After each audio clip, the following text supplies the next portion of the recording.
రంగాల బాబురావు,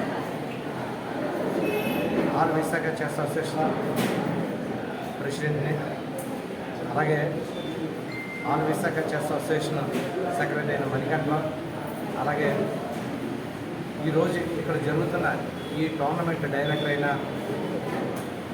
రవితేజ, మేము district association నుంచి ర్యాపిడ్ అండ్ బ్రిడ్జ్ టోర్నమెంట్ నిర్వహించడం అయింది.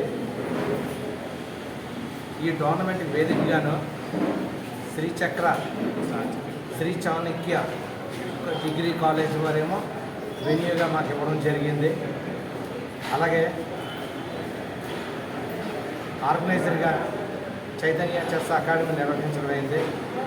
ఈ టోర్నమెంట్ పెట్టడానికని డిస్ట్రిక్ట్ అసోసియేషన్ వారు అనుమతితో ఈ టోర్నమెంట్ పెట్టడం జరిగింది. ఈ టోర్నమెంట్కి డిస్ట్రిక్ట్ నుంచి ర్యాపిడ్ ఇద్దరిని, అలాగే బ్రిడ్జ్ ఇద్దరిని సెలెక్ట్ చేసి స్టేట్కి పంపించడం జరుగుతుంది. ఈ టోర్నమెంట్లో సుమారు 100 ప్లేయర్స్ పార్టిసిపేట్ చేశారు.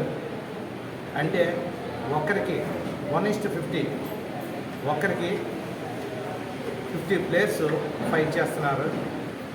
అలాగే దీంట్లో సెలెక్ట్ అయిన ఈ ప్లేయర్స్ని నంద్యాలలో నెక్స్ట్ మంత్ సెప్టెంబర్ 13-14 డేట్లో అక్కడ టోర్నమెంట్ జరుగుతుంది. ఆ టోర్నమెంట్కి డిస్ట్రిక్ట్ నుంచి మేము వాళ్ళని సెలెక్ట్ చేసి పంపించడం జరుగుతుంది.